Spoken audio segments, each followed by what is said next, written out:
All right. So based on a quick online search on what grade transmutation is, I found this very simple definition. So grade transmutation is the conversion of a learner's computed initial grade into the reported grade that appears on the report card. Can you explain what grade transmutation is further for us? A transmutation table is used when the equivalent grade is different from the ratio of the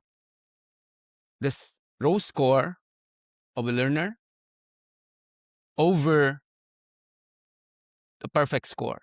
Like, for example, the perfect score is 100 items, for example, 100. And the row score is 75. So if the percentage is 75%, if that is used as an equivalent reported in the report card, then there's no need for transmutation table. But if the ratio of the row score against the perfect score is not equivalent to the is not equal to the final grade, transmutation table is necessary. For example, the DepEd order number 15 recently, a series of 2024, it says that DepEd will gradually abolish transmutation table because right now, since 2015, the row score of 60 against 100, 60 over 100 is equivalent to 75. So they want to make it eventually into 75 over 100, a row score of 75 given a perfect score of 100 is equivalent to 75. So in that case, transmutation table will become superfluous. It's no longer necessary. Okay, but what's the reason why they did this? So in 2015, I understand that there was a DepEd order making the grade transmutation into the standard, right? So as you said, 60 over 100 as the computed grade becomes transmuted into 75 in the report card, right? This was 2015.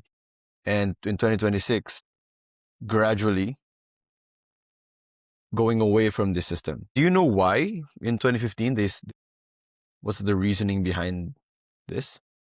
Yeah, before I answer your question, I want to make it clear why I use 75. Because in our Okay.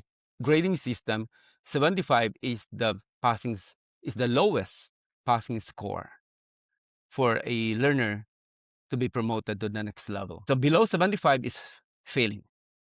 It's considered as failing. So actually, DepEd, according to the DepEd Order 15 Series 2026, starting this year, 2026 to 27, transmutation table is still needed because 75 is equivalent actually to a row score of 70 over 100. So 70 over 100 is 70%. It is not equivalent to 75%. So transmutation is still necessary.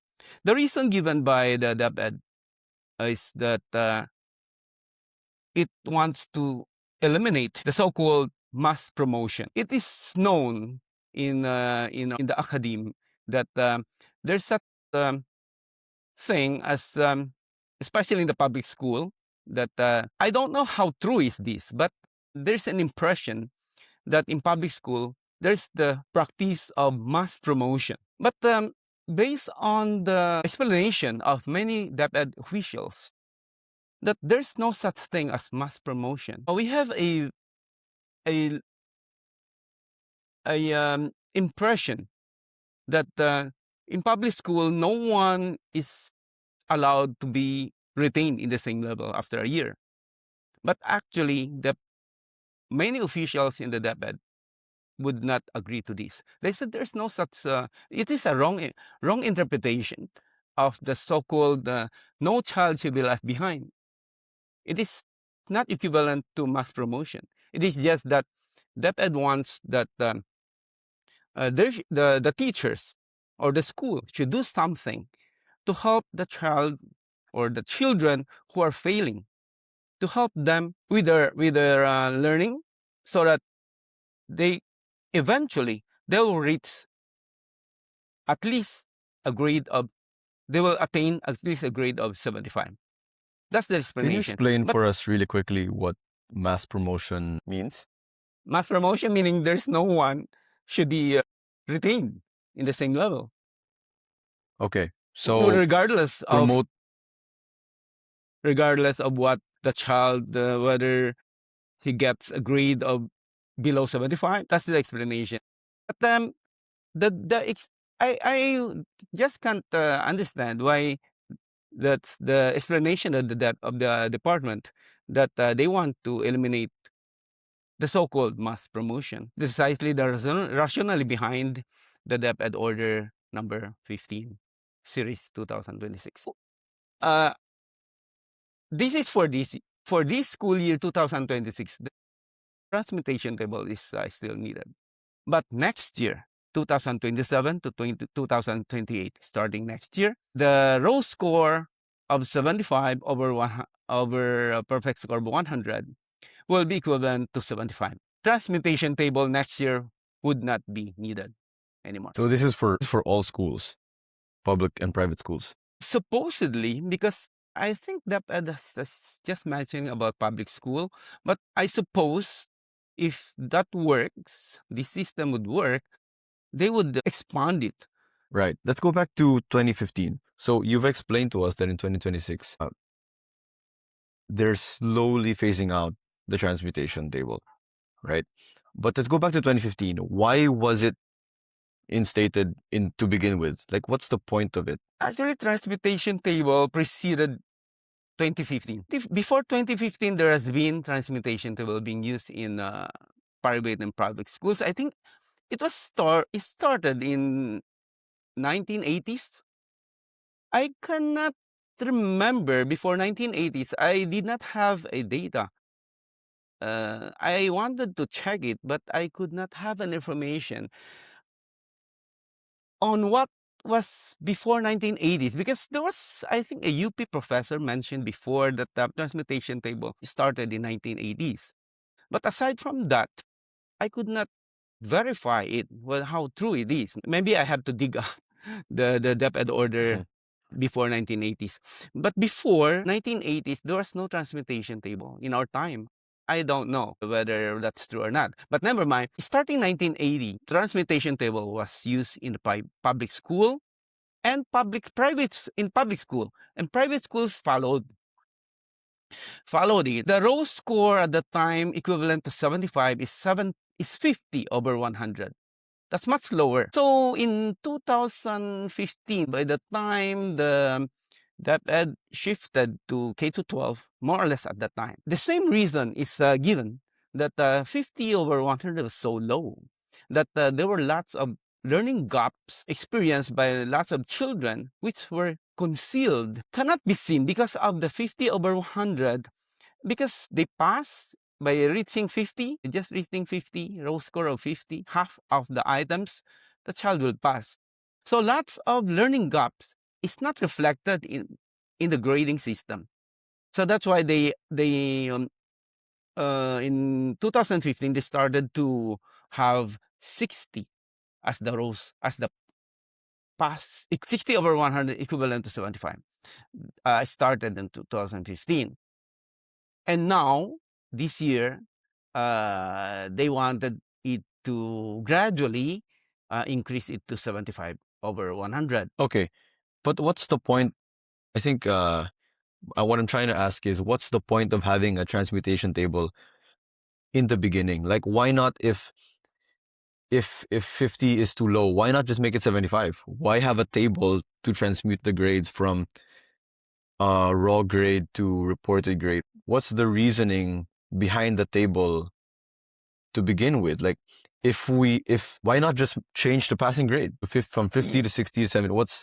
Why have it transmuted anyway? Yeah, in 2003, somewhere there, Raul Roco was the Secretary of the Education. Remembered that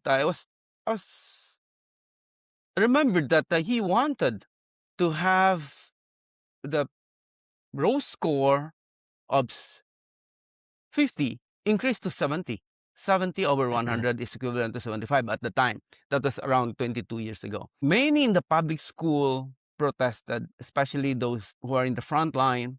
They said it's unfair to the children, it's too high.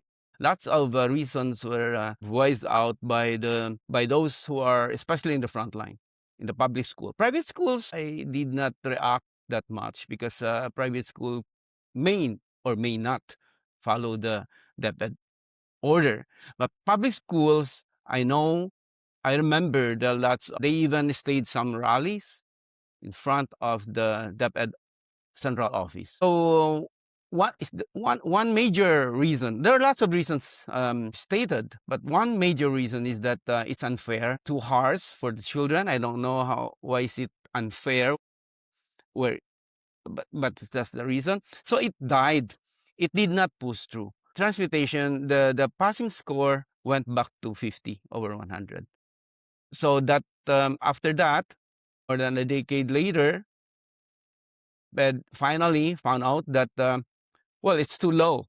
That's what I mentioned, that they said lots of learning gaps was concealed, could not be detected because of the very low passing score.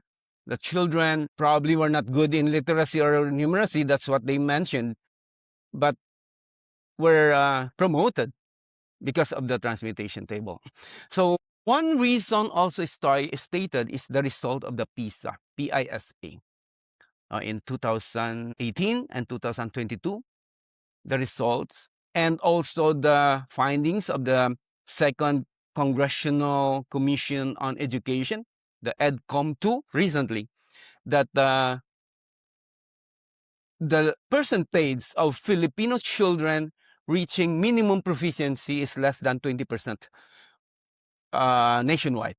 Less than 20% is so low.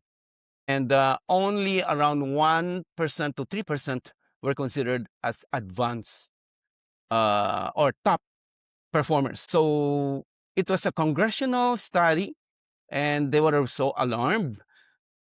Many people, actually, months ago, I already read in the paper or on the social media that Congress wanted to spearhead the movement of totally eliminating transmutation table. They want the passing row score should be set at 75. And recently, we have this DepEd order number 15, already from the department, and we are mandated, at least in the public school, that starting this year, the passing row score should be set at 70. 70 over 100 is equivalent to 75. And next year, no more. It will be no more transmutation is needed, as I mentioned a while ago, that since passing the row score is 75. Well, why is it 75 is the passing row score?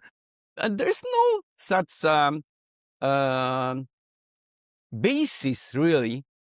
Like, for example, in one university, passing score they set is 83 for all subjects. In fact, in our school, math, in that subject, our passing row score is 80.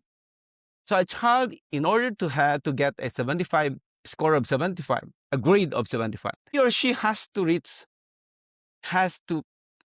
have a correct answer of 80% out of the total number of items in the math exam. That's starting from grade 1 up to, of course, up to senior high school. So 80 is set as the passing cutoff. Why is it so? Of course, it's a long story, but it's just that we want to push the children to reach the learning competency set by the Department of Education, and so that there will be less learning gaps. That, of course, will affect their effectiveness, the efficiency of the learning of the individual learners. If there are lots of learning gaps, we know pressure comes in. we mentioned before that pressure comes in. One of the factors is the learning gaps. So that's precisely we want to avoid, to remove it, so that there will be no pressure. Children will not feel pressure when they are faced with new lessons. There's actually lessons that are designed by the department. So those are just the minimum competencies the department, the curriculum set by the department is basically requiring the children to reach certain level, not really excelling, but just to meet the international standard. For me, I will focus on the Department of Education curriculum. We don't need to go beyond that because I perceive that the curriculum set by the DepEd is at par with international standard. Is it? It is at par with the international standard. It is just that if you carefully check the curriculum, the competencies, there's not much difference with the competencies set by the Ministry of Education in Singapore. You might be surprised with that, but actually that's it. It is, well, there's differs in the arrangement of the curriculum, like math. Some topics it's just the sequence of the topics, the arrangement. But overall, taken as a whole, we are not behind. No, the curriculum set by the DepEd is not behind. It's just that's now, the question now is how we implement it, how we attain, how we satisfy the requirements set by the DepEd. Once we somehow approach more or less, probably we cannot perfectly follow everything set by the DepEd, but somehow we are near to the competencies set by the DepEd. We are doing our job well. So one way to push the children to reach that level is to set the raw score as high as possible. If you set it at 90 or 100, theoretically that can be done. But of course, it would be too much for some of the children. But once they see that the cutoff is, let's say, we'll not mention about 90, we'll just settle for 75. Just 75 and 50, there's a 25 percentage point difference. So most of the children, based on the study made of some research organization, they notice that most of the children study when there is test. But that's the general attitude of the children, including parents. So and then many are just satisfied when they pass the subject. So if you set the passing cutoff at 50, then children, when they sense that they can pass the subject 50, they got 60, for example, 60, 50. It's already passing. So they would settle for that.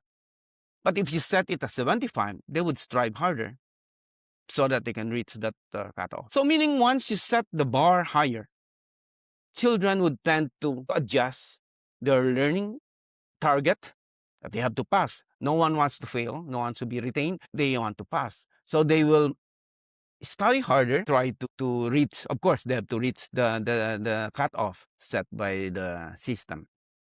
So like in our math, it's 81 over 100. So they have to study harder in the elementary, especially that if they pass the subject, chances are in high school, they find algebra, geometry would much easier. That's one reason I think the ancient table, the cutoff, the higher the cutoff is, the better outcome we'll be expecting from the individual learners. Okay, so let's go back to the transmutation table. If you were DepEd, what would you do? And right now, DepEd realized that they have to set the cutoff, the passing cutoff higher. They set it at eventually 75. Because they found out that based on the lots of evaluation and studies, that actually it's more than 80% of the children, of Filipino children, did not reach the competencies set by the department. They mentioned numeracy and literacy. That's math and basically math and reading. So one reason is that they feel that because the cutoff, the passing mark is so low, the children settle for that, and in by doing so, there are lots of gaps in the learning process, in the learning experiences of the children. And when real evaluation comes in, like for PISA and other evaluation, national achievement test, they found out that lots of gaps. Children are below the literacy and numeracy levels set by the DepEd. Why? Because 80% or more settled for a lower level of learning. That there are lots of subjects, topics in math or reading that they were not able to master. Okay.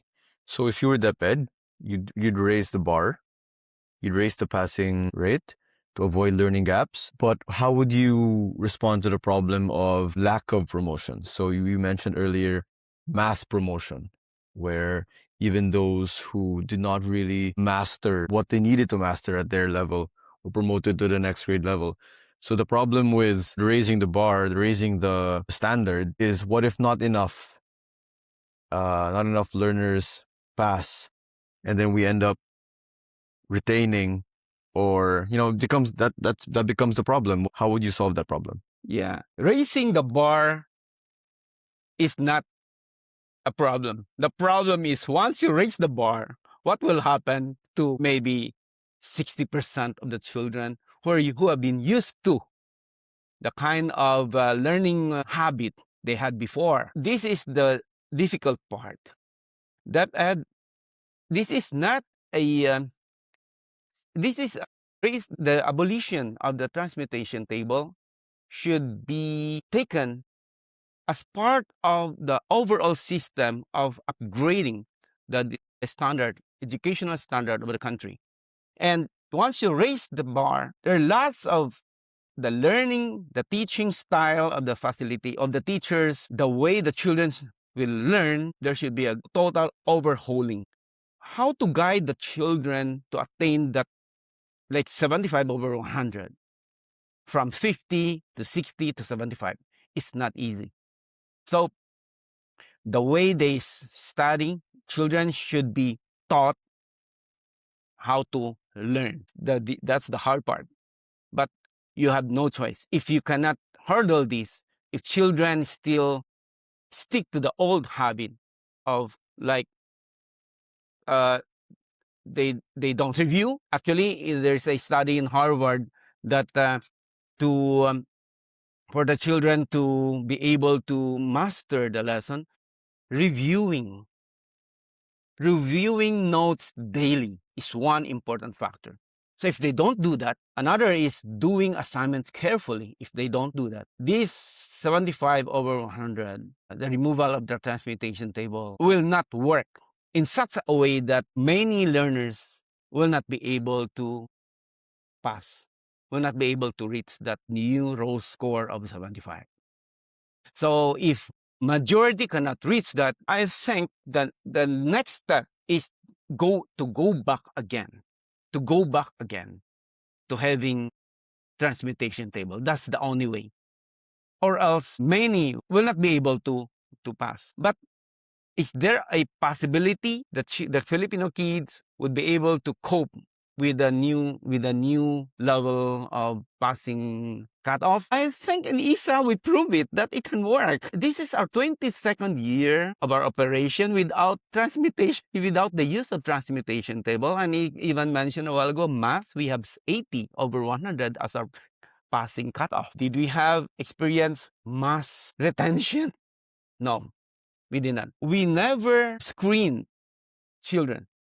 We don't refuse any learner who wants to study at ISA by reason of failing in the entrance test. Entrance test for us is it's more of a placement. It's more of a knowing the academic background of a child. It's not a basis of refusing or accepting a child to the system. So in effect, we are not selecting learners. Anyone can come to ISA, study, and having that as a premise, and we don't have, plus that we have embedded certain rules, procedures that would ensure that children would really learn and would be able to reach the 75/100 cutoff. And for 22 years, our observation is that majority, 90% of the children could cope, would be able to attain that. So if in ISA we can do it, there's no reason for other kids in the Philippines not to be able to do that also. So it's not now the question of, based on our experience, it's not a question of whether this 75/100 is attainable or not attainable. It is just that we have to introduce certain procedure mechanics into the system to ensure that to help the children cope. Because the children are practically following whatever the school is, following the design of the learning process designed by the school. Okay. Is there anything else you want to add? Transmutation table is to help those who are not really wanting to excel in academics. Because there's a wrong impression that transmutation table is only good for those who are bright, so-called bright, smart, those who are running for honors. Actually, it's not. Those who are running for honors, for them, the passing cutoff score is immaterial. Whether it is 60, 75, 90, those who are so-called smart, those are the cream in the classroom, for them, their target is not just to pass. They want to reach, to have a perfect score. That's always their target, right? So it's this system, what the cut is not for them. It's for the majority, like for example, 60%, 70% of those who are not inspired or who are not aspiring to be in the top of the class. This 75/100 or 80/100 is for them, because only through this they will be pushed. They will be hopefully motivated to learn. All right. Negatively, it's pressured to learn so that they can reach the passing mark. So this is system of increasing the cutoff from 60 to 75 will benefit majority of the kids. For those who are like the 20% who already attained the mastery system, is immaterial for them. Whether you set the passing mark at 50, 40, that's for them it's nothing, because their target is always 100/100. It's perfect. Yeah. So the raising of the row score from 60 to 75 is a welcome progress introduced by the DepEd this year. We have to welcome it. And well, actually, some parents would even comment that, well, ISA, this transmutation table, this issue, we are not affected. We are not affected. Yeah, true. We are not affected because we have been in ISA, we had effectively remove the need for transmutation table. In fact, in math, we had transmutation table. We are using transmutation table, but Yeah, it's but the it's a reverse, from 80 reverse going back to transmutation. 75. So yeah, that's for me. Transmutation table, the increase, the going up of the cut of the row score will help those who are having lots of learning gaps, because they will be pushed to learn, to strive harder, and in effect, of course, the learning gap will be lessened. Yeah. This is a very positive move for me that the DepEd has introduced this year by way of DepEd order. Yeah, it is just that how we will help, how we will guide the children to cope from 60 to 75. That's the hard part. But I believe the system, the department has the wisdom to design certain learning procedure and to help the teacher, helping the the kids cope with the higher passing score, with the requirements to reach that a higher a 15 percentage point higher, no, than before. That's not easy, but it's doable. Okay, I guess just to end this conversation, what do you think is your outlook for, like, given this and given how DepEd has responded to, I think we're in a bit of an educational crisis in the country. We've been in one for a while, actually, it feels like. Given the history of how the DepEd responds to this, given the history of, of how the DepEd implements its own orders, implements its own policies, what do you think is the outlook moving forward the next 5 to 10 years? Actually, my biggest fear when it comes to this DepEd Order 15 is that because of failure to guide the children to reach the new cutoff, that is 75. For this year 70, then eventually it will be 75. And the department might retract, go back to, might settle for a lower cutoff, that is go back to 60 over 100. That's my fear. But if we go on with that, despite the challenges, there will be lots of challenges. The main challenge is that children might, instead of mass promotion, there might be mass retention, which is also not good. That's the challenge, the biggest challenge in this, when if DepEd would be serious in eliminating the transmutation table, the use of transmutation table. But if we move on, along the way, there are challenges, but we find solution. The department will find solution. And gradually, after 5 years, probably, everything will be more or less settled. And we insist on having the 75 over 100 as the passing row score. Then I would believe that after a decade, our ranking in PISA, at least in our ranking in PISA, will go up. That's for sure. Yeah, we have a very bright prospect in terms of eradicating the transmutation table. But along the way, there are lots of challenges. But if we have enough political will to face the challenges, then we will be able to attain our goal, that the children will have less learning gaps, and the percentage of attaining the basic competencies will be much higher, not only less than 20%. Probably it will dramatically increase to 40% and even higher as we go along. Sounds good. I think it just feels like a challenge of execution and implementation from this point onward. Yeah, that's a good conversation. I think we can end here. We can talk about other things in the future, but this is I think it's a good place to end. Okay?